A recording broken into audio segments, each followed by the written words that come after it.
इस elite academy में एक ओपन सीक्रेट है। अगर तुम किसी लड़के को डब्ल्यू लेटर वाला नेकलेस पहने देखो तो उससे पंगा लेने की गलती मत करना। मेरे पास वही नेकलेस था, पर ब्लेक जो अभी क्लास स्किप करके आया था उसे नहीं पता था। स्कूल का नया टॉप गाय बनने के बाद वो जेलसी से जल रहा था। उसने एक क्रू इकट्ठा किया और मेरे आर्म पर 5 सेंटीमीटर लंबा कट मार दिया। तभी वाइस प्रिंसिपल इंस्पेक्शन के लिए आते हैं। एक येलो बाल वाला स्टूडेंट चिल्लाता है, वाइस प्रिंसिपल यहाँ है, रुको, वापस क्लास में चलो, हम उन्हें पकड़ने नहीं दे सकते। ब्लेक वहां खड़ा बॉक्स कटर पकड़े स्नीयर करता है। तो क्या एक वाइस प्रिंसिपल सच में सोचता है कि वो ब्लेक फैमिली के खिलाफ जा सकता है? वो नहीं रुकता, उसकी जगह वो आगे बढ़ता है, चाकू उठाए। उसकी आवाज में गुस्सा है। खुद को लकी समझो, इस बार मैं तुम्हारी स्प्रिटी फीस पर निशान बनाने का नहीं सोच रहा था, पर तुम बच गए। अगली बार मैं इसे ब्लूम कर दूंगा। इससे पहले कि वर्ड्स खत्म हो, वाइस प्रिंसिपल दरवाजा खोलकर अंदर आते हैं। वो एक नजर इस सीन को देखते हैं और गुस्से से कांपने लगते हैं, स्पेशली जब उन्हें रियलाइज होता है कि जमीन पर इंजर्ड स्टूडेंट ग्रेड का टॉपर है। वो एक्सप्लोड होते हैं। तुम्हारे साथ क्या प्रॉब्लम है? अपने पेरेंट्स को कॉल करो, ये सीधा पुलिस के पास जा रहा है। ब्लेक बस बॉक्स कटर नीचे रख देता है। वाइस प्रिंसिपल को ऐसे देखता है जैसे किसी क्लाउन को देख रहा हो। वो अपनी चिन ऊपर करता है। हर एक वर्ड डिलिबरेट है। मैं ब्लेक फैमिली का यंग एयर हूं, 4 एलीट फैमिलीज में सबसे टॉप फैमिली। मुझे इसका चेहरा पसंद नहीं आया, इसलिए मैंने इसे मारा। तो क्या है, पुलिस को बुलाओ, पेरेंट्स को बुलाओ, जो चाहे करो, देखते हैं कौन मुझे सच में टच कर सकता है। वाइस प्रिंसिपल बिल्कुल साइलेंट हो जाते हैं। उनका फेस डीप रेड हो जाता है। सिटी में सब जानते हैं कि ब्लेक फैमिली की रीच अनटचेबल है और ब्लेक खुद उन सब में सबसे रेकलेस है, पूरी तरह आउट ऑफ कंट्रोल। उसे यहां आए बस 1 हफ्ता हुआ है और वो टॉप क्लास में ब्लेड निकाल रहा है। मैं वाइस प्रिंसिपल को उनके ही गुस्से में चोक होते देखता हूं और मैं बस धीरे से हंसता हूं। मैं खड़ा होता हूं और ब्रश कर अपने कपड़ों से डस्ट। ब्लेक डे 1 से मेरे पीछे पड़ा था। लगातार 6 दिन तक उसने लोगों को मुझे कॉर्नर करने भेजा। अगर मैंने सिक लीव न ली होती और अगर एलियट और फ्लिन मेरे साथ ना होते तो मैं 100 बार कॉर्नर हो चुका होता। एलियट फैमिली का सबसे बड़ा बेटा है। फ्लिन फैमिली का यंग एयर है। दोनों 4 एलीट फैमिलीज में से है, इसीलिए ब्लेक को उन्हें थोड़ी रिस्पेक्ट दिखानी पड़ती है। पर आज के दिन एलियट बीमार है और फ्लिन का एग्जाम है, और इसीलिए ब्लेक अपने क्रू के साथ सीधा मेरी क्लासरूम में घुस आता है। और अब ये हैंक रो रहा है, वाइस प्रिंसिपल से कुछ करने की भीख मांग रहा है। वाइस प्रिंसिपल ब्लेक के पूरे क्रू पर चिल्लाते हैं ऑफिस आने के लिए। उनमें से कोई नहीं जाएगा। फिर वो मुझे इन्फर्मरी ले जाने के लिए मुड़ते हैं, पर मैं अपना फोन उठाता हूं और रिफ्यूज करता हूं। कोल्ड और काम, कोई जरूरत नहीं, पहले ऑफिस चलते हैं। मैं ठीक हूं। मैं देखना चाहता हूं कि ब्लेक फैमिली के पास असल में कितनी पावर है। हैंक मुझे इन्फर्मरी ले जाने की फिर कोशिश करता है। मैं उसे कंफर्ट करने के लिए कुछ कहता हूं, फिर मुड़ता हूं और ऑफिस की तरफ चलता हूं। मेरे पीछे ब्लेक स्कॉफ करता है। तुम्हें ऐसे कूल प्ले करते हुए देखने से ज्यादा मुझे किसी चीज से सिक फील नहीं होता। वो अपने क्रू के साथ पीछे आता है। उनके जाते ही क्लासरूम डेड क्वाइट हो जाती है। सिर्फ हैंक अपनी जगह फ्रीज रहता है। उसका चेहरा चिंता से पेल हो गया है। उसने एलियट से प्रॉमिस किया था कि वो मेरा ख्याल रखेगा। उसने कभी नहीं सोचा था कि एलियट के बाहर जाते ही ब्लेक इतना बोल्ड हो जाएगा। रिडिक्युलस। ब्लेक मेरे लुक से जेलस है। बुरी बात है कि वो अपने खुद के चेहरे का कुछ नहीं कर सकता। सबको लगता था कि मैं एक रेगुलर फैमिली से आया हूं। जब से मैंने ग्रेड टॉप किया और स्कूल का टॉप गाय बना, मेरे बैकग्राउंड के बारे में रूमर्स कभी नहीं रुके। क्रेस्टम एकेडमी में हर कोई या तो अमीर है या पावरफुल है। एकमात्र एक्सेप्शन स्कॉलरशिप स्टूडेंट है, और वो मैं हूं। इसलिए पिछले सेमेस्टर बहुत से लोगों ने मुझे नीचा दिखाया। जब तक एलियट मुझे प्रोटेक्ट करने आगे नहीं आया, तब तक लोगों ने अपने मुंह बंद नहीं किए। अब एलियट 1 दिन के लिए गया है और ब्लेक कहीं से निकल आता है। सबको यकीन है कि मैं इस बार फिनिश हो गया। तभी ऑफिस में होमरूम टीचर पूरी स्टोरी सुनते हैं और उनका चेहरा स्टॉर्म क्लाउड की तरह डार्क हो जाता है। सबको अपने पेरेंट्स को कॉल करना है। ब्लेक बिना सोचे अपने डैड को डायल करता है। तुरंत क्लेम करता है कि उसे बुली किया गया है। वो फोन रखता है और उसका क्रू भी वही करता है। एक एक करके अपने पेरेंट्स को कॉल करते हैं, हर एक बिना डरे, क्योंकि ब्लेक उनके साथ है। फिर ब्लेक हिम्मत करके टीचर की चेयर पर बैठ जाता है। मुझे ऐसे देखता है जैसे वो रूम ओन करता हो। आगे बढ़ो और कॉल करो, देखते हैं तुम्हारे पेरेंट्स असल में मेरा क्या कर सकते हैं। तुम क्या एक नैनी को बुलाओगे? वो ऐसे हंसता है जैसे ये सब एक जोक हो। होमरूम टीचर मुझे कंफर्ट करने आते हैं और मुझे अपनी फैमिली को कॉल करने के लिए कहते हैं। मैं एक पल सोचता हूँ, आर्या ओवरसीज है, इसलिए मैं ऑफिस के बाहर आता हूँ और लूना को अभी डायल करता हूँ। लूना ने अभी अपना एग्जाम फिनिश किया है। वो फोन उठाती है। उसकी आवाज सिल्क की तरह सॉफ्ट है। तुम अचानक मुझे कॉल क्यों कर रहे हो? मैं अपनी आवाज हल्की सी क्रैक होने देता हूँ। लूना, किसी ने मुझे हर्ट किया। उस लाइन के दूसरी तरफ लूना का एक्सप्रेशन तुरंत गिर जाता है। वो स्कूल के गेट्स की तरफ पूरी स्पीड में भागने लगती है। पूछती है, मैं कहाँ हूँ? भागते हुए मैं उसे बताता हूँ कि मैं स्कूल में हूँ। वो तुरंत अपनी आवाज स्टेडी करती है। री, डरना मत, वहीं रहो, मैं 30 मिनट में वहां आती हूँ। मैं फोन रखता हूं और उसे रास्ते में केयरफुल रहने को कहता हूं, पर उसकी तरफ लूना की आंखें आइस कोल्ड हो जाती हैं। वो स्कूल गेट्स पर पहुंचती है, जहां टीचर्स उसे देखकर मुस्कुरा रहे हैं। लूना, एग्जाम हो गया? क्या लगता है परफेक्ट स्कोर मिलेगा। पर उसको स्मॉल टॉक में जीरो इंटरेस्ट है। वो एक नंबर डायल करती है और गेट्स के बाहर सीधा चली जाती है। उसके पीछे एक टीचर चिल्लाता है, लूना तुम अभी भी एग्जाम्स के बीच में हो, वापस। ऑफिस में मैं शांति से एक कॉर्नर में जाता हूं और बैठ जाता हूं। वाइस प्रेसिडेंट और टीचर्स मुझे देखते, उनका दिल साफ टूट रहा है। मुझे अपना वूंड ट्रीट करवाने को कह रहे। मैं कुछ नहीं कहता। ब्लेक साइड से देखता है और स्नीर करता है, क्या विक्टिम प्ले करना हो गया? उसका क्रू अपने हाथों के पीछे हंसी रोकते। क्या तुम्हारे पेरेंट्स कहीं कंट्री साइड में फंस गए? मैं उन सबको इग्नोर करता हूं। मुझे पता है लूना सिटी सी में है, कम से कम 1 घंटे की ड्राइव पर मुश्किल से 30 मिनट बाद ब्लेक के पेरेंट्स और उसके क्रू के पेरेंट्स सब यहां हैं। ब्लेक का स्टेपफादर उसे एक नजर देखता है, आंखें कंसर्न से भरी हैं। क्या तुम्हें चोट लगी? ब्लेक तुरंत नाटक करता है, मैं ठीक हूं, मैंने बस किसी को पीटा है। स्टेपफादर उसके सर पर पैट करता है और सच में कहता है, गुड, जब तक तुम्हें चोट ना लगी हो। ब्लेक की स्टेपमदर भी रिलैक्स होती है और पूछती है, कौन इंजर हुआ? ब्लेक कॉर्नर में मेरी तरफ इशारा करता है, पूरी तरह डिसमिस करते हुए, बस कोई मामूली लड़का, कोई कनेक्शंस नहीं जिनका जिक्र किया जाए। दूसरे पेरेंट्स ये सुनते हैं और विजिबली रिलैक्स हो जाते हैं, मुझे दोबारा नहीं सोचते। वाइस प्रिंसिपल ये और बर्दाश्त नहीं कर पाते। वो आगे आते हैं और फर्मली कहते हैं कि ये स्कूल वायलेंस है, जिसमें दूसरे स्टूडेंट को इंजर करने के लिए वेपन यूज हुआ है। पर ब्लेक उन्हें बीच में रोक देता है, आपसे किसने बोलने को कहा? आप ब्लेक फैमिली से दुश्मनी करना चाहते हैं? फिर उन पेरेंट आगे आता है, मुझे टोटल कंटेम्प्ट के साथ घूरता है। 1 मिलियन। सिटी छोड़ दो। ब्लेक की स्टेप मदर ऊपर से और जोड़ देती है, हम 5 मिलियन और देंगे, अपनी फैमिली को लो और निकल जाओ। पर इससे पहले कि ये वर्ड सेट हो, एक आवाज बीच में आती है, कोल्ड, ब्यूटीफुल और बिल्कुल लीथल। 20 बिलियन। तुम सब मेरी नजरों से दूर हो जाओ इससे पहले कि तुम मुझे सिक कर दो। अगले ही सेकंड ऑफिस का दरवाजा लात मारकर खोला जाता है। ना का फेस मांगा के किसी कैरेक्टर की तरह शार्प और स्टनिंग डोरवे में अपीयर होता है। उसकी ब्लू व्हाइट बाल इग्नोर करना इम्पॉसिबल है। उसने एक प्योर व्हाइट स्कूल यूनिफॉर्म पहनी है। उसकी प्रेजेंस कूल और अनटचेबल है। पीछे से कई लंबे बॉडीगार्ड्स उसके साथ हैं। रूम में हर कोई फ्रीज हो जाता है। पता चलता है कि लूना ने यहां तक आने में पूरी स्पीड रखी थी। उसकी स्पेशल लाइसेंस प्लेट्स का मतलब था कि किसी ने उसे रोकने की हिम्मत नहीं की और वो ठीक 30 मिनट में पहुंच गई। जिस पल उसने सुना कि उन लोगों ने क्या कहा, उसकी आंखों में गुस्सा भर जाता है। फिर लूना अपने गले से एक स्लो चिलिंग हंसी हंसती है। वेल, क्या तुमने इसके बारे में सोच लिया? 20 बिलियन? ब्लेक की मां का चेहरा गुस्से से ट्विस्ट हो जाता है। वो लूना की तरफ उंगली दिखाती है और स्नार्ल करती है, ये छोटी ब्रैट कहां से आई, इतनी बड़ी बातें कर रही है। तभी होमरूम टीचर नोटिस करते हैं कि लूना के आधे फीचर्स मेरे जैसे हैं। वो ध्यान से पूछते हैं, क्या तुम रीस की गार्डियन हो? लूना बिना रुके मेरी तरफ चलती है, मैं उसकी बहन हूं।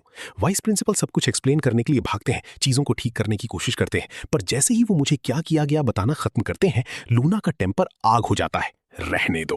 उसकी नजर रूम में फ्रॉस्ट की तरह घूमती है। क्या तुम देख नहीं सकते, वो मेरे भाई को हर्ट कर रही थे? फिर वो मेरी तरफ मुड़ती है और उस कोल्डनेस का हर एक ट्रेस गायब हो जाता है। वो मेरे सामने नीचे बैठती है, आराम से मेरा हाथ पकड़ती है। उसकी आवाज इतनी सॉफ्ट हो जाती है जैसे वो मुझे डराने से डर रही हो। रीस, मुझे तुम्हें उठने में मदद करने दो, ठीक है? मैं उसके चेहरे में देखता हूं जो सिर्फ मेरे लिए वरी से भरा है और मैं खुद को और नहीं संभाल पाता। मैं उसके आर्म्स में खुद को गिरा देता हूं। मेरी आवाज कांप रही है, लूना, उन्होंने मुझे हर्ट किया। पर ब्लेक वहां से स्कॉफ करता, पूरी तरह बिविल्डर्ड होकर, क्या तुम सीरियस हो? मैंने तुम्हें लात मारी, तुम थोड़ा सा भी नहीं हिले और अब तुम रो रहे हो। तुमने तो मुझे चाकू यूज करना सिखाने की भी कोशिश की थी। उसका क्रू तुरंत जुड़ जाता है। एग्जैक्टली तुम किसके लिए परफॉर्म कर रहे हो? एक और स्नीयर करता है लड़का। अब डर गया। हाँ, मैं लूना के आर्म्स अपने आसपास टाइट होते फील करता हूं। वो मेरे हाथ की वूंड को और मेरे चेहरे के मार्क्स को देखती है और उसकी आंखों का दर्द बाहर आने वाला होता है। वो मुझे और टाइट पकड़ती है। अब सब ठीक है रे, मैं यहां हूं। अगले सेकंड वो मुझे अपने पैरों पर खड़ा करती है और तेजी से मुझे कार तक ले जाती है, जो दरवाजे पर वेट कर रही है। फिर वो कार में हाथ डालती है और एक ब्लू और व्हाइट डायमंड का नेकलेस निकालती है, जिस पर W लेटर एनग्रेव्ड है। वो इसे मेरे गले में बांधती है, हमेशा की तरह। आराम से रीस, अब से सिटी सी में बिंदास जियो। अगर कुछ गलत होता है तो मैं संभाल लूंगी। मैं अपने चेस्ट पर रखी नेकलेस को नीचे देखता हूं और सब समझ आ जाता है। ये नेकलेस मोर फैमिली का सिंबल है, सबसे अलग। लूना के नेकलेस पर Y एनग्रेव्ड है, मेरी वाले पर W। मेरी सेफ्टी के लिए वो इसे इतने टाइम से अपने पास रख रही थी। मैंने सिटी ए में 2 और साल रुकने का प्लान बनाया था, पर अब मुझे पता है कि मेरा टाइम यहाँ खत्म हो गया है। लूना प्यार से मेरे बाल रफल करती है और मुझे एक गुड बॉय की तरह कार में वेट करने को कहती है। मैं ओबीडियंटली हाँ में सर हिलाता हूँ। कार का दरवाजा बंद होते ही मेरे चेहरे से वल्नरेबिलिटी का हर निशान गायब हो जाता है। उसकी जगह एक स्लो कोल्ड स्माइल आती है। लूना अब फ्यूरियस है। सिर्फ दुख की बात यह है कि मुझे वापस सिटी सी जाना पड़ेगा। मेरे फन का हिस्सा यहाँ खत्म नहीं हुआ था। इस बीच वापस ऑफिस में रियल शो अभी शुरू हो रहा है। लूना के अंदर आते ही वो एक शब्द नहीं बोलती, वो बस ब्लेक को सीधा जमीन पर लात मारती है। बॉडीगार्ड्स तुरंत उसके पेरेंट्स को आगे बढ़ने से ब्लॉक करते हैं, उसके क्रू को भी मौका नहीं मिलता। लूना अपना एक पैर उसकी पीठ पर रखती है। ब्लेक तड़पता है और स्ट्रगल करता है। लूना की एक नजर और 2 बॉडीगार्ड्स आगे आते हैं, उसे बालों से पकड़ते हैं, मोटी रस्सी से बांधते हैं और उसके मुंह में एक गंदा कपड़ा ठूंस देते हैं। Clean, efficient, effortless. प्रिंसिपल बीच में आने की कोशिश करते हैं। लूना की एक झलक उन्हें तुरंत चुप करा देती है। किसने? कहां मेरा भाई इस स्कूल में रुक रहा है? वो एक लुक ही काफी है उसे दूसरा शब्द कहने से रोकने के लिए। अगले सेकंड लूना शांति से ग्लव्स पहनती है। वो बॉडीगार्ड से बॉक्स कटर लेती है और ब्लेड का फ्लैट हिस्सा ब्लेक के गाल पर टैप करती है। उसकी आवाज बर्फ जैसी है। मैंने सुना तुम मेरे भाई का चेहरा खराब करना चाहते थे, तुम पहले ट्राई क्यों नहीं करते? ब्लेड घूमता है उसके लेफ्ट गाल पर, एक पतली रेड लाइन बन जाती है। फिर अपनी रिस्ट को फ्लिक करके उसके राइट पर एक और। पर ब्लेक की बेवकूफ मां में अभी भी चिल्लाने की हिम्मत है। वो लूना पर उंगली उठाती है। ब्लेक फैमिली 4 एलीट फैमिलीज में सबसे टॉप पर है। मेरे बेटे को अभी जाने दो और हम तुम्हें यहां से सही सलामत बाहर जाने देंगे। लूना ये सुनती है और शार्प और डिसमिसिव हंसी हंसती है। वो बॉक्स कटर को साइड फेंक देती है और काम ग्रेसफुल मोशन से अपने हाथ पोंछती है, पर उसकी आंखें बर्फ जैसी ठंडी है। ब्लेक फैमिली, उसकी आखिर औकात ही क्या है? मेरे लोगों ने तुम्हें अभी पिन कर रखा है। क्या तुम श्योर हो कि तुम मुझसे ऐसी बात करना चाहती हो? वर्ड्स मुश्किल से खत्म होते हैं कि लूना चुटकी बजाती है। बॉडीगार्ड्स और जोर से दबाते हैं। ब्लेक की मां दर्द से सफेद पड़ जाती है, पर आवाज निकालने की हिम्मत नहीं करती। लूना की प्रेजेंस पूरे रूम को भर देती है। वो एक ठंडी हंसी हंसती है। तुम फैमिली स्टेटस की बात करना चाहते हो? ठीक है, मैं तुम्हारे नीचे जाने से पहले इसे बहुत क्लियर कर दूं। तुमने कहा मैं ब्लेक फैमिली को टच नहीं कर सकती। मुझे अपना इंट्रोडक्शन देने दो। मैं सिटी सी में रहती हूं। जैसे ही सिटी सी उसके होठों से निकलता है, ब्लेक फैमिली के हर चेहरे का रंग बदल जाता है। सब जानते हैं कि सिटी सी की कोई एक भी फैमिली इस पूरी सिटी को बिना पसीना बहाए क्रश कर सकती है। पर लूना अभी रुकी नहीं है। वो आराम से आगे आती है। मेरा नाम मूरे है।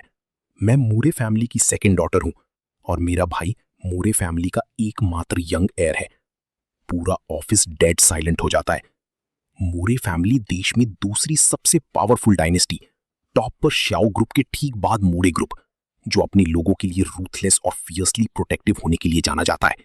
और मैं वही एक हेयर जिसे पूरी मूरे फैमिली अपने हाथों की हथेली पर रखती है। ब्लेक की स्टेपमदर पूरी तरह फ्रीज है, अभी भी पीछे धकेलने की कोशिश कर रही है। इम्पॉसिबल, मूर फैमिली कभी यहां क्यों आएगी? लूना एक तेज हंसी हंसती है। अगले सेकंड वो अपनी यूनिफॉर्म में हाथ डालती है और एक नेकलेस निकालती है, ब्लू और व्हाइट डायमंड्स, जिस पर वाई लेटर इनग्रेव है, जिसमें मूर फैमिली का अनमिस्टेकेबल क्रेस्ट बना है। स्टेपमदर का चेहरा पूरी तरह सफेद पड़ जाता है। उसके घुटने लगभग टूट जाते हैं जब वो लड़खड़ाते हुए आगे आती है।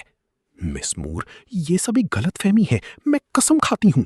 पर लूना उसकी तरफ देखने की जहमत भी नहीं उठाती। वो बिना मुड़े बोलती है, ये गलतफहमी?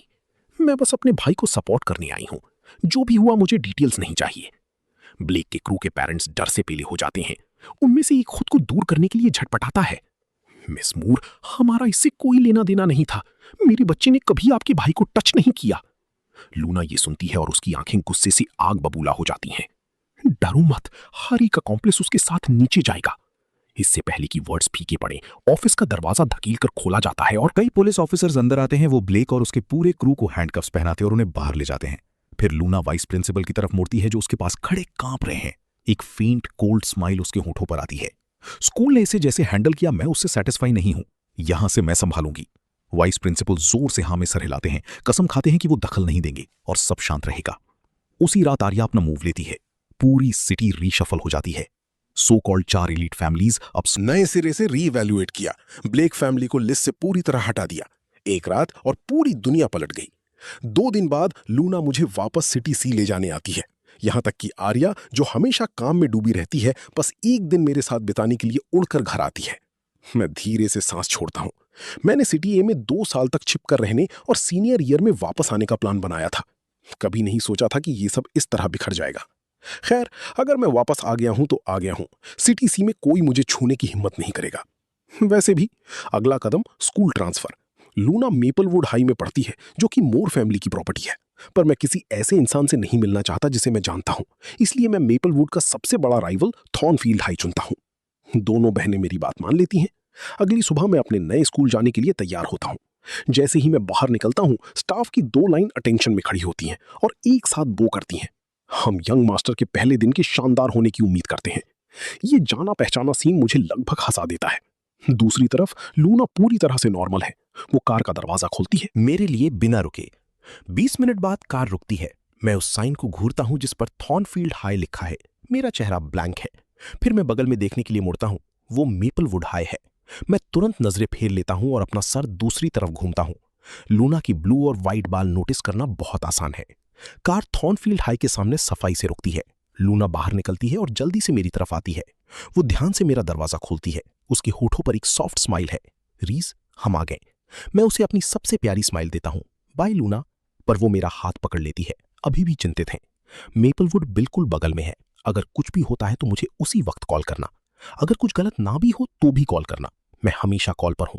मैं हाँ में सर हिलाता हूं और गेट की तरफ मुड़ता हूं। मैं अंदर जाता हूं और पीछे मुड़कर नहीं देखता। जब मैं पूरी तरह से नजरों से ओझल हो जाता हूं, तभी लूना की स्माइल एक पल में गायब हो जाती है। वो सीधा बगल में मेपलवुड जाती है। इस बीच होमरूम टीचर मुझे क्लास ए में ले जाते हैं, जो पूरे ग्रेड की सबसे टॉप क्लास बताई जाती है। होमरूम टीचर मुझे अपना इंट्रोडक्शन देने को कहते हैं। मैं आगे आता हूं और मुश्किल से निकल पाता हूं। हाय, मेरा नाम है। इससे पहले कि एक शार्प आवाज मुझे रोके, पीछे बैठे एक लड़का कोल्ड लाफ निकालता है। ग्रेट, एक ट्रांसफर स्टूडेंट कहीं से भी आ टपका। हमने यहां जो बनाया है उसे खराब मत करना। पर इससे पहले कि मैं जवाब दूं, होमरूम टीचर पूरे रूम को देखते हुए बीच में बोल पड़ते हैं। रीस के स्कोर्स तुम सब में से हर एक से बेहतर हैं। अपने पिछले स्कूल में उसने हर बार ग्रेड टॉप किया था। जिस पल ये बात उस तक पहुंचती है, बज़ कट वाला लड़का तुरंत खड़ा हो जाता है। उसका चेहरा लाल हो जाता है और मुझसे माफी मांगता है। रूम की एनर्जी तुरंत बदल जाती है। मैं उसे बताने के लिए कि सब ठीक है एक छोटी सी स्माइल देता हूं। फिर मैं वापस क्लास की तरफ मुड़ता हूं और धीरे से बोलता हूं, हाय एवरीवन, मेरा नाम री है। मैं सिटी ए से ट्रांसफर होकर आया हूं। उम्मीद है हमारी बनेगी। मैं अपने चेहरे पर वार्म स्माइल बनाए रखता हूं। ये पूरा रूटीन कुछ ऐसा है जिसे मैंने अपनी नई इमेज के रूप में ध्यान से बनाया है। क्रेस्ट होम में मैं स्कूल का टॉप गाय था। मेरे पीछे लूना थी। कौन मुझ पर आने की हिम्मत करेगा? पर अब लूना बिल्कुल बगल में है। मैं बस एक नॉर्मल अनरिमार्केबल स्टूडेंट बनना चाहता हूं। पर जैसे ही मैं बोलना खत्म करता हूं, पूरी क्लास एक बीट के लिए शांत हो जाती है, फिर तालियों से गूंज उठती है। खुसफुस तुरंत रूम में फैलने लगती है। मैं कुछ शब्द पकड़ पाता हूं। मिस ऐश, क्या हो रहा है? तभी होम रूम टीचर बोलते हैं और सेकंड लास्ट रो में एक खाली सीट की तरफ इशारा करते हैं। री, वो सीट ले लो। उस पर क्लास तुरंत फट पड़ती है। वो मिस ऐश के बगल में बैठ रहा है। क्या उसे अपनी सीट से निकाल दिए जाने का डर नहीं है? मिस ऐश एक हफ्ते से आई भी नहीं है, पर अगला कमेंट मुझे बिल्कुल रोक देता है।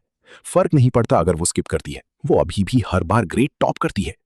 मेरा पीठ अजीब सा हो जाता है। ये मेरी सीटमेट जिसने अपना चेहरा तक नहीं दिखाया, वो क्लियर है कि कोई ऐसी नहीं है जिसे कम आंका जाए। जब मैं वहां स्टंट खड़ा होता हूं, एक वेल मैनर्ड लड़का खुद खड़ा होता है और मेरी भारी किताबों का ढेर मेरी नई सीट पर रखता है। मैं उसे धन्यवाद देने भागता हूं। वो एक वार्म स्माइल के साथ मेरी तरफ मुड़ता है। हे, मैं एलियट हूँ। मैं वापस स्माइल करता हूँ। वो मुझे अभी से पसंद आ गया है। पर अगले सेकंड में नोटिस करता हूँ कि मेरे बगल वाली खाली डेस्क पर एक पेन रखा है, बिल्कुल मेरे जैसा लिमिटेड एडिशन मॉडल। और बस ऐसे ही मुझे एक अच्छा आइडिया हो जाता है। ये मेरी सीटमेट बिल्कुल ऐसी इंसान है जिसे आप भिड़ना नहीं चाहेंगे। तभी होम रूम टीचर सबका ध्यान खींचने के लिए डेस्क को टैप करते हैं। पर क्लास में एक लड़की जोर से बोलती है, टीचर आप कहना भूल गए, लेडीज एंड जेंटलमैन कृपया क्लास में ध्यान दें। पूरी क्लास जोर से हंसने लगती है।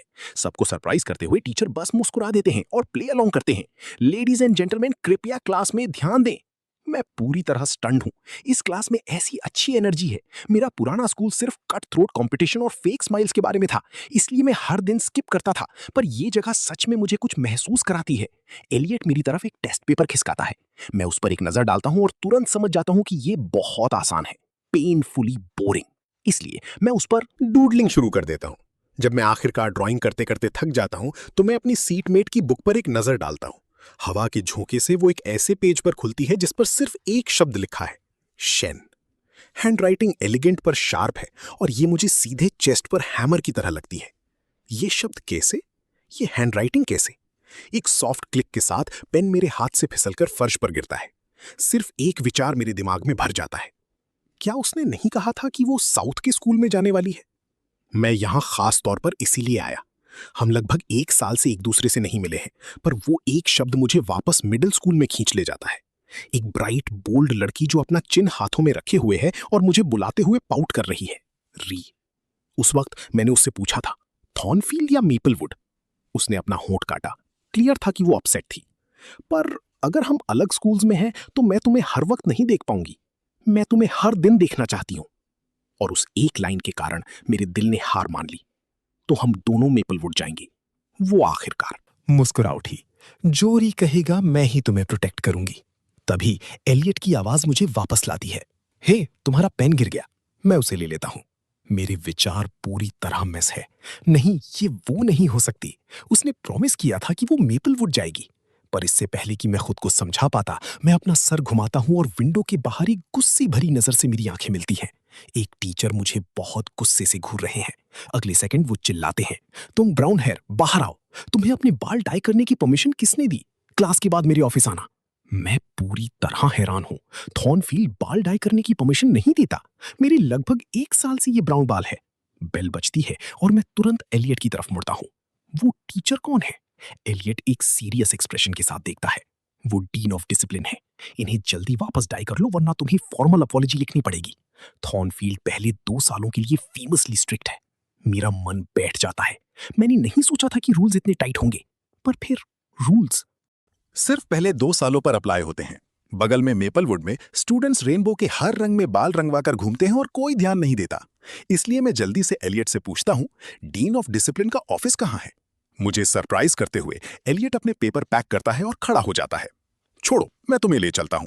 वो अपनी सीटमेट जारा की तरफ मुड़ता है ताकि वो उसे कवर कर ले। वो उसे एक चीयरफुल छोटा सा सल्यूट देती है। Yes sir, class president Elliot sir. Elliot मुझे नीचे ऑफिस के दरवाजे तक खींचता है, फिर रुक जाता है। वो धीरे से पास आता है।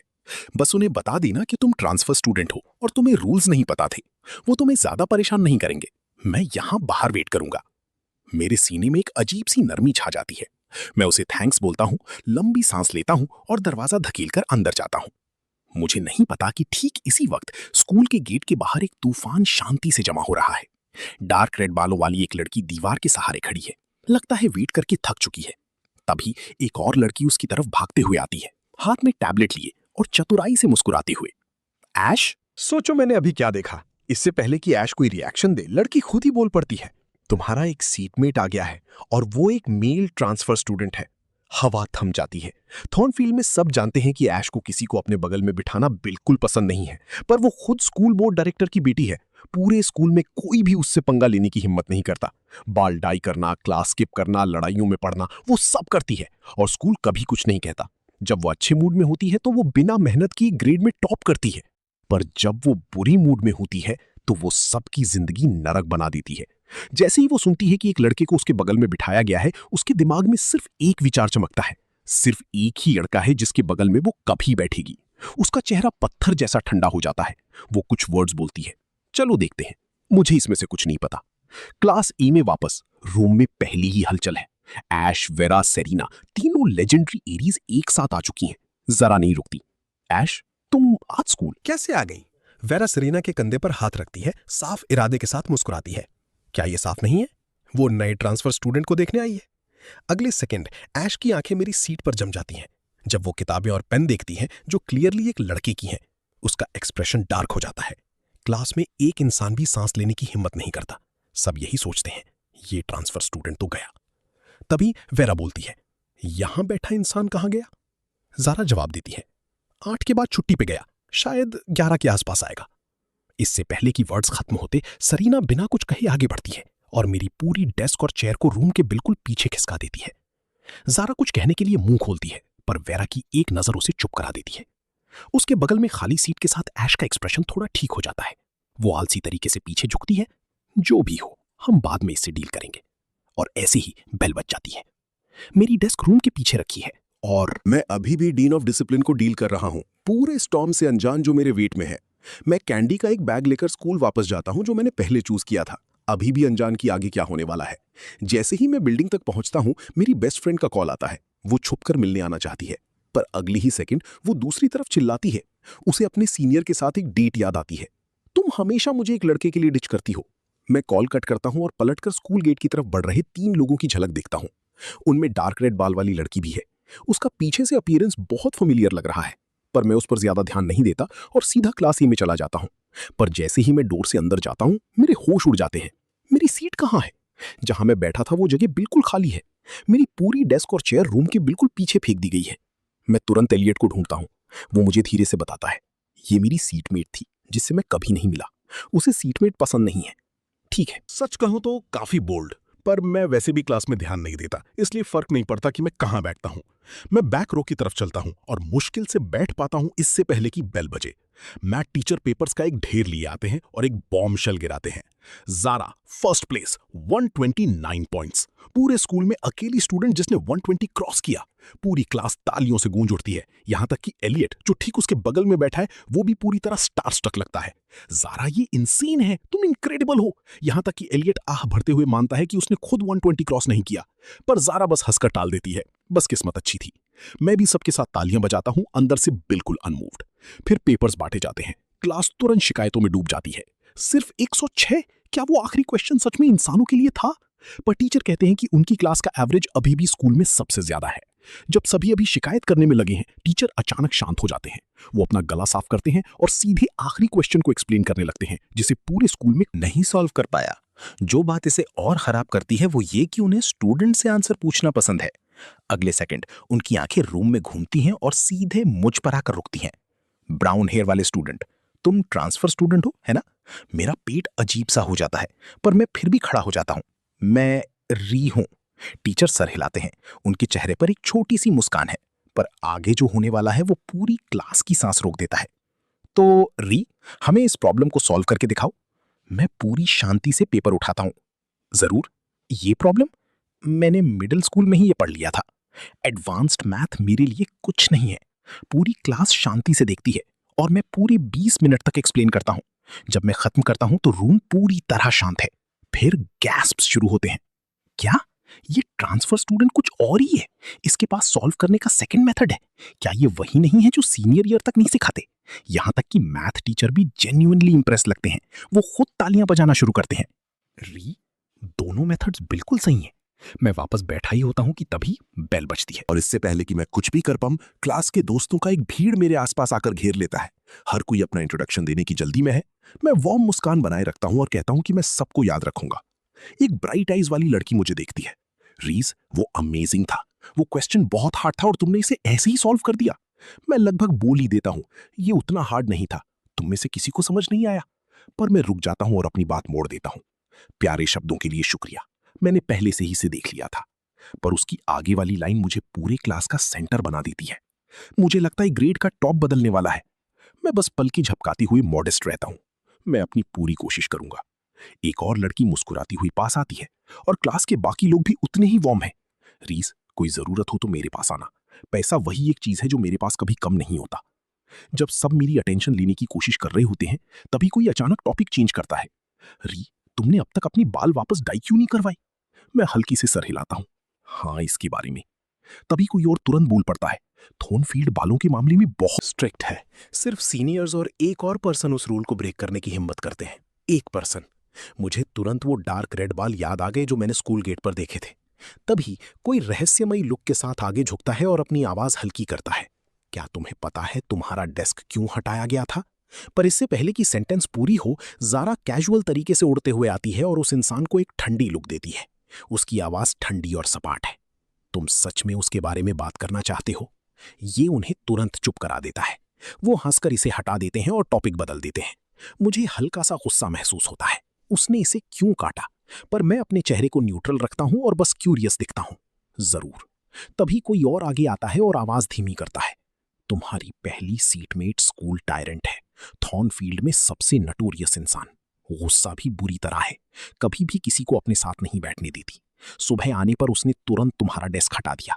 और सिर्फ इतना ही नहीं, वो एक और बड़ी चीज बोलते हैं।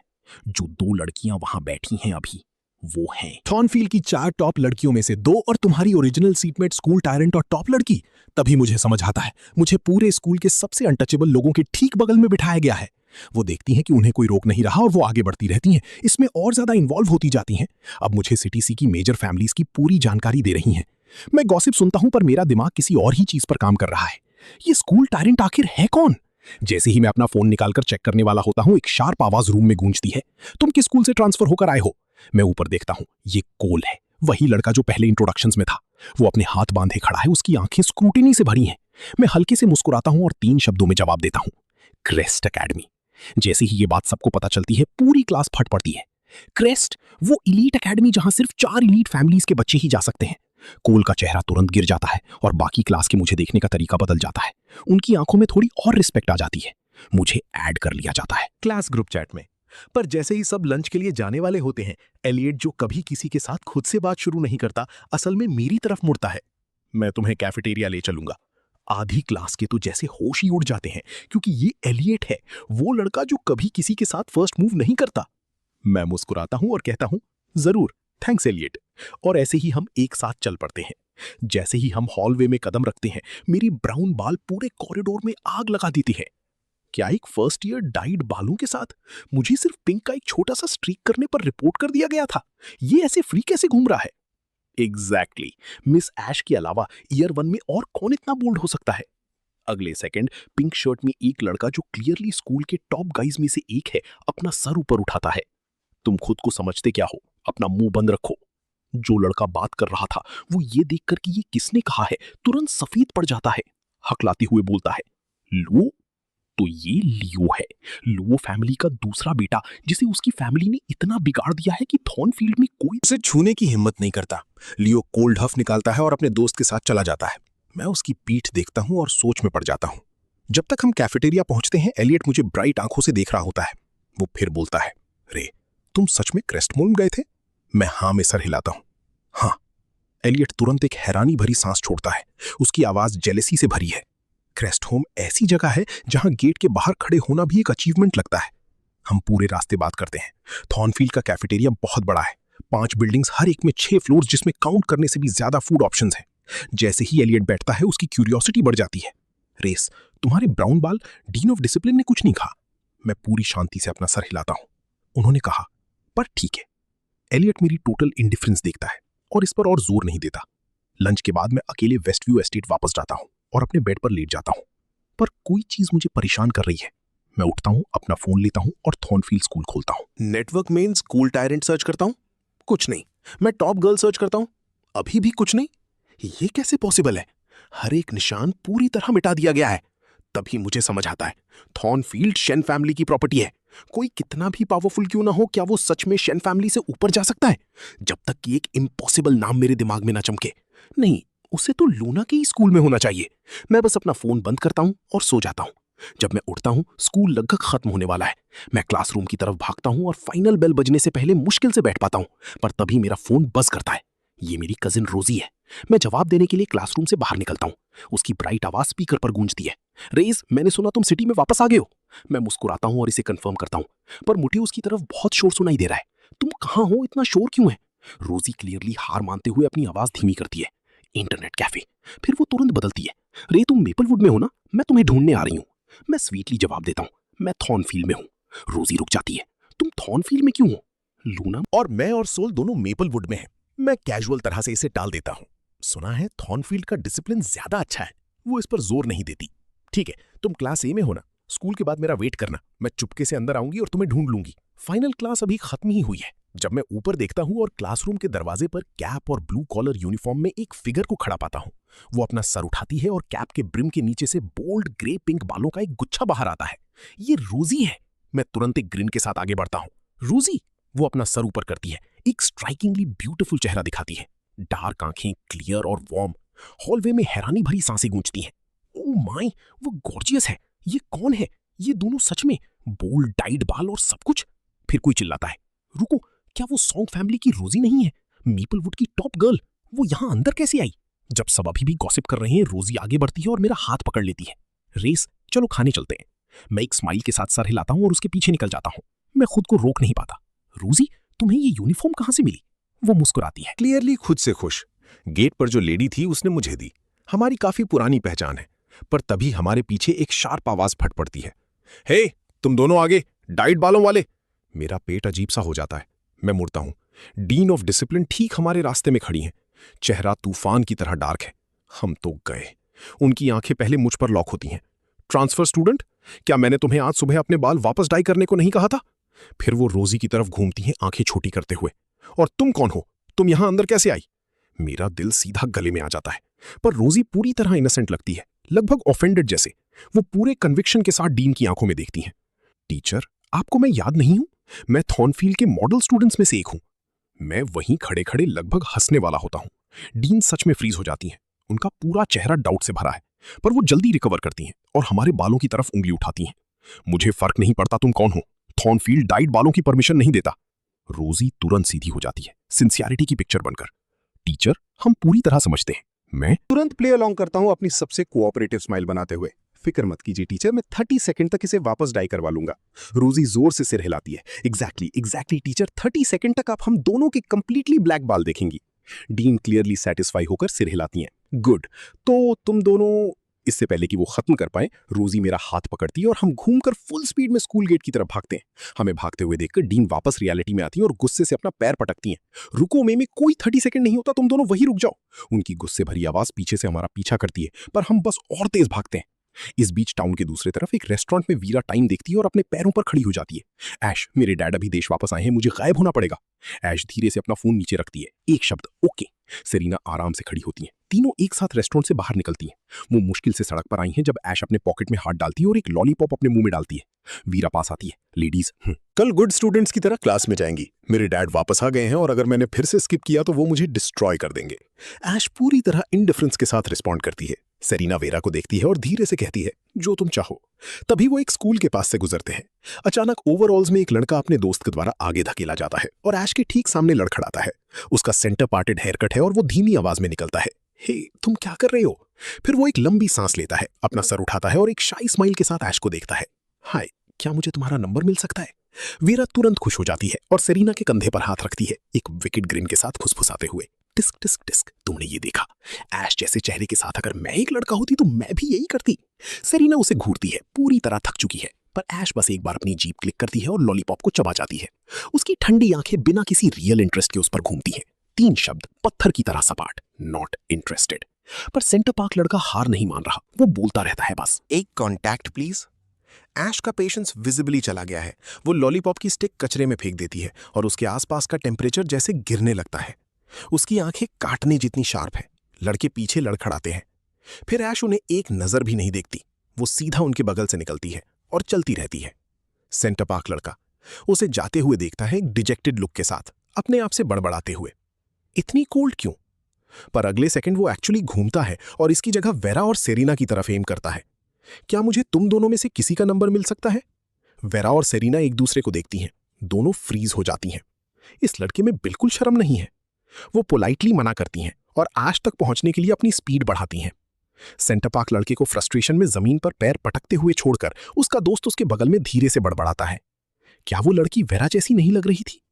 सेंटर पार्क लड़का स्कॉफ करता है, तुमने उसे कभी देखा भी नहीं है, तुम्हें कैसे पता होगा कि वो कैसी लगती है? पर जैसे ही वो ये कहता है, केन खुद भी इतना श्योर नहीं है। उसने वेरा को सिर्फ एक बार उसकी 10th बर्थडे पार्टी में देखा था। उसके बाद उसे कभी उस तरह की गैदरिंग में शामिल होने का दूसरा मौका नहीं मिला। क्या अभी अभी सच में वही थी? ऐश और बाकी लोग अलग हो जाते हैं और घर चले जाते हैं। अगले दिन थॉर्नफील्ड हाई की एंट्रेंस पर रोजी और मैं अभी अभी स्कूल गेट से भागे हैं जब मैं लूना को वहां वेट करते हुए देखता हूं। जिस पल वो मुझे देखती है, उसका कोल्ड एक्सप्रेशन पूरी तरह मेल्ट हो जाता है और एक सॉफ्ट स्माइल उसके होठों पर आ जाती है। वो एक स्माइल पूरी भीड़ को डेटोनेट करने के लिए काफी है। ओह वाओ, लूना स्टनिंग है। रोजी भी यहां है। वो हमारे स्कूल से बाहर कैसे आई?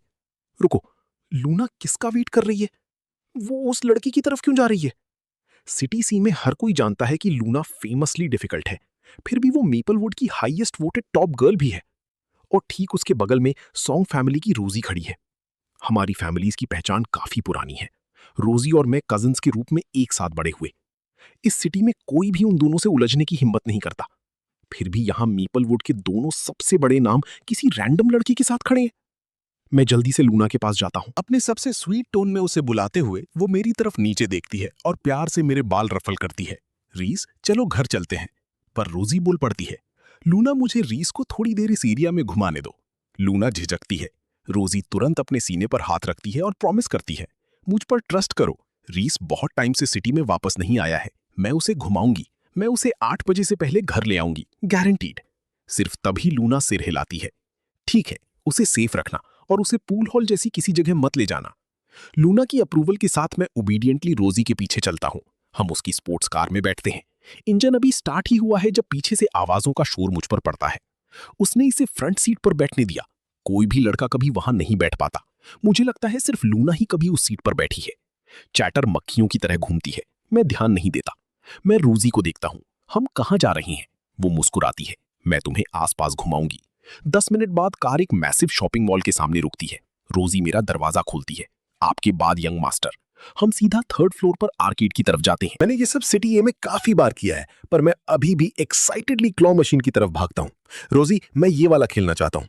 वो तुरंत मेरे लिए कॉइन्स का एक बड़ा स्टैक एक्सचेंज करती है, पर कई बार ट्राई करने के बाद भी मुझे एक भी नहीं मिलता। मैं फ्रस्ट्रेशन में अपने गाल फुलाता हूँ। मुझे सच में लगा था कि मैं बेहतर हो गया हूँ।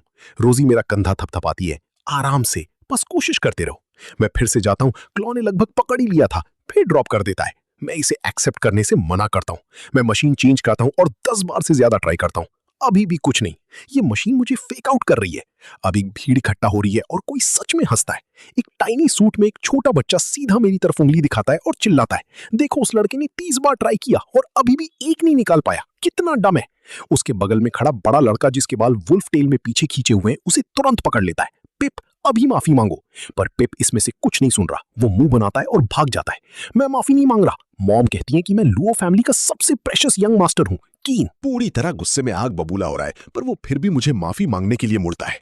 फिर वो मुझे देखती है और फ्रीज हो जाता है। वो मेरे बगल में खड़ी रोजी को देखता है और कंप्लीटली शॉर्ट सर्किट हो जाता है। रोजी एक मॉल में एक लड़के के साथ? ये इमेज प्रोसेस करने के लिए बहुत सरियल है। वो हकलाते हुए माफी मांगता है। उसके लिए सॉरी, मेरा भाई बहुत बिगड़ गया है, प्लीज उसकी बात का बुरा मत मानना। मैं इसे डिसमिस करता हूं और वापस मशीन से लड़ने चला जाता हूं। It's fine. रोजी केन को एक आइसी ग्लैंस देती है जो उसमें एक विजिबल शिवर भेज देती है। वो पिप के पीछे भागता है। फिर रोजी मेरे बगल में आती है और सिंपली कहती है, मुझे करने दो। वो 2 कॉइन्स डालती है। क्लॉ नीचे आता है, एक छोटी बियर के आसपास परफेक्टली क्लोज होता है और वो इसे सीधा मुझे दे देती है। मैं वहां पूरी तरह बैफल्ड खड़ा रहता हूं। उसने इसे पहली बार में कैसे निकाल लिया? पर मैं फिर भी बियर ले लेता हूं और उसकी तरफ बड़ी आंखों से देखता हूं। रोजी, तुम इनक्रेडिबल हो। वैसे ही कॉम्प्लीमेंट काम करता है। उसका मूड विजिबली अच्छा हो जाता है। गुड, खुशी हुई कि तुम्हें यह पसंद आया। चलो कुछ और ट्राई करते हैं। तभी पास में एक लड़की अपने बगल वाले लड़की को एक पॉइंटेड कमेंट करती है। देखो, उसने पहली ही कोशिश में समझ लिया। मैं नजर घुमाता हूं। वो लड़की किसी अमीर खानदान की लग रही है। उसके बगल में खड़ा लड़का शर्मिंदगी से अपना सिर खुजला रहा है। बेबी, ये सब मेरे बस का नहीं है। फिर वो बीच में ही रुक जाता है और ऐसे चिल्लाता है जैसे कोई भूत देख लिया हो। ओ माय गॉड, रोजी! वो सीधे रोजी के पास जाता है, चेहरे पर मुस्कान लिए। रोजी, तुम शायद मुझे नहीं जानती, लेकिन मैं एनी फैमिली का तीसरा बेटा हूं जिसे हाल ही में परिवार ने अपनाया है। रोजी रुकती है और मजाकिया अंदाज में सिर झुकाकर उसे ऊपर से नीचे तक देखती है। हाँ, एनी फैमिली का बाहरी बेटा। हाँ, तुम्हारा नाम कभी नहीं सुना। एक ही बात से रिक्स की मुस्कान एकदम गायब हो जाती है। मैं अंदर ही अंदर हंस रहा हूं। एक बाहरी बेटे ने सच में रोजी से बात करने की कोशिश की। उसके बगल वाली लड़की को सब समझ आ जाता है और वो साफ नफरत के साथ रेक्स की तरफ मुड़ती है। हे, बस करो ये सब। रेक्स उसे घूरता है। मुझे उकसाओ मत। और इसी बात पर वो भड़क जाती है। तुम्हारी हिम्मत कैसे हुई मुझे घूरने की, मुझ पर चिल्लाने की? हमारी बीच सब खत्म। मैं काफी समय से ये सब बर्दाश्त कर रही हूं। खत्म शब्द सुनते ही रेक्स घबरा जाता है। वो रोजी को पूरी तरह भूल जाता है और उस लड़की के पीछे भागता है। बेबी, मेरा वो मतलब नहीं था। मुझे उस नाम से मत बुलाओ, तुम्हारी औकात नहीं है। रोजी इस पूरे तमाशे पर एक नजर भी नहीं डालती। वो मुझे सीधे 4थी मंजिल के फूड कोर्ट में ले जाती है। वो मेरे लिए बबल टी खरीदने लाइन में लग जाती है और सिर्फ उसका चेहरा ही वहां हड़कंप मचा देता है। चीखें, घूरती आंखें और कुछ हिम्मत वाले लड़के जो उसका नंबर मांगने की कोशिश कर रहे हैं। मैं एक कुर्सी पर बैठकर बोरियत से अपना फोन स्क्रॉल कर रहा हूं और कई लड़कियों को मना कर रहा हूं जो मेरा नंबर मांगने आती हैं। अचानक केन की आवाज पूरे फ्लोर पर गूंजती है। पिप, भागने की कोशिश मत करना। मैं ऊपर देखता हूं और लगभग हंस पड़ता हूं। केन गुस्से में पिप को मेरी तरफ घसीट रहा है। पिप, तुमने जो किया वो गलत था। तुम अभी माफी मांगोगे, वरना मैं तुम्हें फिर कभी बाहर नहीं ले जाऊंगा और मैं अपने दूसरे भाई को भी बता दूंगा। जैसे ही पिप वो 2 शब्द सुनता है, दूसरा भाई, उसका पूरा एटीट्यूड गायब हो जाता है। उसकी आंखें भर आती हैं और वो निराशा से कीन की तरफ देखता है। कीन, प्लीज उसे मत बताना, मेरे पैसे मत काटना, मुझे अभी बहुत सारे गेम्स खरीदने हैं। लेकिन कीन टस से मस नहीं होता। अगले ही पल वो पिप को ठीक मेरे सामने घसीट लाता है और उससे माफी मंगवाता है। पिप ऐसा लग रहा है जैसे उसने कुछ खट्टा खा लिया हो। वो बेमन से बुदबुदाता है, माफ करना। उसके चेहरे से साफ पता चल रहा है कि उससे जबरदस्ती बुलवाया जा रहा है। ये बेमन की माफी केन का गुस्सा और भड़का देती है। वो अपना फोन निकालता है। ठीक से माफी मांगो, वरना मैं अभी अपने दूसरे भाई को कॉल कर रहा हूं। बस इतना ही काफी था। पिप का चेहरा पीला पड़ जाता है और वो पूरे 90 डिग्री झुक जाता है। आवाज अचानक से तेज और साफ हो जाती है। मुझे बहुत अफसोस है मिस्टर, आप बहुत हैंडसम हैं और मुझे सच में अपनी गलती का एहसास है। आसपास के कपल्स अपने हाथों से अपनी मुस्कान छिपाते हैं। मैं ये सब देख रहा हूं और अपनी मुस्कान को रोक नहीं पाता। तभी रोजी बबल टी लेकर आती है। वो धीरे से हंसती है और मुझे कप देती है, जिसमें स्ट्रॉ पहले से ही डला हुआ है। मैं बिना कुछ कहे उसे ले लेता हूं। शुक्रिया रोजी। पिप ये सब देखता है और संकोच करते हुए कीन की स्लीव खींचता है। कीन, अब सब ठीक है? कीन हाथ हिलाता है। हाँ, हमारा काम हो गया। वो मेरी तरफ सिर हिलाता है, फिर मुड़ता है और पिप के साथ चला जाता है। हम लगभग 7 बजे तक रुकते हैं। रोजी मुझे डिनर पर ले जाती है और फिर घर छोड़ देती है। अगला दिन आता है और मैं अलार्म बजने के बाद भी सोता रहता हूं। जब तक मैं स्कूल पहुंचता तब तक चौथा पीरियड शुरू हो चुका होता, लेकिन थोड़ा सोचने के बाद मैं फिर भी जाने का फैसला करता हूं। मैं एक प्लेन व्हाइट टी शर्ट पहनता हूं, चेहरे पर सबसे मासूम एक्सप्रेशन लाता हूं और बिल्कुल हानि रहित दिखने की कोशिश करता हूं। शुक्र है रास्ते में मेरा सामना डीन ऑफ डिसिप्लिन से नहीं होता। ब्रेक का समय है, इसलिए मैं क्लास ए में जाता हूं और जैसे ही मैं दरवाजे से अंदर कदम रखता हूं, पूरा कमरा शांत हो जाता है। हर आंख मेरे और मेरी डेस्क के बगल वाली डेस्क के बीच घूम रही है। जो स्टूडेंट्स खड़े हो गए थे वे वापस बैठ जाते हैं। साफ दिख रहा है कि वे तमाशा देखने के लिए तैयार हैं। मुझे अजीब लगता है, लेकिन मैं ज्यादा नहीं सोचता। मैं अपना बैग रखकर वापस बाहर जाने की सोचता हूं, लेकिन तभी मेरी नजर अपनी डेस्क के बगल वाली डेस्क पर बैठी एक लड़की पर पड़ती है। मेरी आंखें तुरंत सिकुड़ जाती हैं। अंदाज अलग है, लेकिन मैं उसे 1 सेकंड में पहचान लेता हूं। उसके बालों का रंग ऐसा कैसे है? वो ऐसी कैसे हो गई? नहीं, वो थॉर्नफील्ड में और मेरी क्लास में कैसे? मेरे दिमाग में एक के बाद एक सवाल गूंज रहे हैं। मैं हिल नहीं पा रहा हूं। ठीक तभी वेरा, जिसे कमरे में बदलाव महसूस होता है, बिना सोचे मेरी तरफ देखती है। उस एक नजर में उसकी आंखें अविश्वास से चौड़ी हो जाती हैं। अगले ही पल वो डेस्क पर हाथ मारती है और झटके से खड़ी हो जाती है। उसके मुंह से एक गाली निकलती है। Oh shit! इस आवाज से आगे बैठी ऐश की भौहें तन जाती हैं। वो ऊपर देखती तक नहीं, बस एक ठंडी सी हंसी। सच में पूरी क्लास को कुछ समझ नहीं आ रहा। ये क्या हो रहा है? क्या वेरा ट्रांसफर स्टूडेंट को जानती है? फिर सेरिना, जो वेरा के ठीक बगल में बैठी है, वो भी ऊपर देखती है। वो वेरा की नजरों का पीछा करते हुए मुझ पर टिक जाती है। सेरिना, जो कभी अपना आपा नहीं खोती, वो भी खुद को रोक नहीं पाती। ये क्या? वो भी खड़ी हो जाती है। उसकी नजरें मुझ पर टिकी हैं। हम चारों एलिमेंट्री स्कूल से लेकर मिडिल स्कूल तक साथ थे, पूरे 10 साल साथ में। लेकिन हाई स्कूल एंट्रेंस एग्जाम से ठीक पहले ऐश बिना कुछ बताए गायब हो गई। फिर वो वापस आई और अब मेरे गायब होने की बारी थी। कोई मुझे ढूंढ नहीं पाया। फिर बाद में जब उन्होंने ऐश को दोबारा देखा तो उसके बाल गहरे लाल रंग के थे और वो एक तानाशाह बन चुकी थी, जिससे पूरा थॉर्नफील्ड कांपता है। सेरेना वापस वर्तमान में लौटती है और ऐश को देखती है, जो आगे बैठी ऐसे दिखावा कर रही है जैसे उसे इस सब से कोई मतलब नहीं है। वो खुद को रोक नहीं पाती। वो धीरे से बुलाती है, ऐश। वेरा भी होश में आती है और जल्दबाजी में चिल्लाती है, ऐश, फोन नीचे रखो। आगे बैठी ऐश आखिरकार फोन नीचे रखती है और बेसब्री से ऊपर देखती है। क्या? अगले ही पल हमारी नजरें मिलती हैं। ऐश झटके से खड़ी होती है और हमारी बीच की दूरी खत्म कर देती है। उसकी नजरें इतनी तेज हैं कि कुछ भी पिघला दे। मेरा पूरा शरीर सुन्न पड़ जाता है। मैं बिना सोचे पीछे हटता हूं, लेकिन उन गहरी काली आंखों से नजरें नहीं हटा पाता। वो थॉर्नफील्ड में, और वो भी मेरी क्लास में कैसे हैं? री। बस 2 शब्द, आवाज कांपती हुई, जिसमें कुछ खूनी और पानी का भारी बोझ है, और पूरा कमरा दहल उठता है। मेरी छाती में दर्द होने लगता है। मेरी आंखें जलने लगती हैं। वजह मैं भी नहीं जानता। वो पूरी तरह मुझ पर टिकी है, बिना किसी हिचकिचाहट के। उसकी बाईं आंख के कोने पर आंसू की तरह बना वो तिल उसे और भी खतरनाक तरीके से खूबसूरत बना रहा है, किसी ऐसे व्यक्ति की वो बेकरारी भरी नजर जिसने अपना खोया हुआ वापस पा लिया हो। मैं उसका सामना नहीं कर सकता, इसलिए मैं अपनी नजरें हटा लेता हूं। बिना झिझके उसे दोनों हाथों से पीछे धकेलता हूं और क्लासरूम से ऐसे भागता हूं जैसे मेरी जान खतरे में हो। पूरी क्लास सन्न रह जाती है। क्या उन्होंने अभी ऐश को सबके सामने धक्का दिया और उसके चेहरे पर गुस्से का कोई नामो निशान नहीं है? इसके बजाय वो मेरी इस घबराहट भरी भागदौड़ को होठों पर एक धीमी मुस्कान के साथ देखती है। फिर वो एक लंबा कदम आगे बढ़ाती है और मेरे पीछे बाहर आ जाती है। पूरी क्लास तब तक देखती रहती है जब तक हम दोनों बाहर नहीं चले जाते। फिर क्लास ए का सब्र टूट जाता है। ये अभी क्या हुआ? ट्रांसफर स्टूडेंट ने ऐश को धक्का दिया और ऐश को गुस्सा नहीं आया, वो उसके पीछे गई। इन दोनों के बीच पक्का कुछ चल रहा है। कमरे में हर किसी की नजर वेरा और सेरेना पर पड़ती है, जो अभी भी वहीं खड़ी हैं। वेरा, सेरेना, अनजान बनने की कोशिश मत करना, बोलना शुरू करो। मुझे घुटनों की बल बैठकर भीख मांगने पर मजबूर मत करो। पूरी क्लास की बेताबी और भूख जैसी जिज्ञासा को देखकर वेरा एक धीमी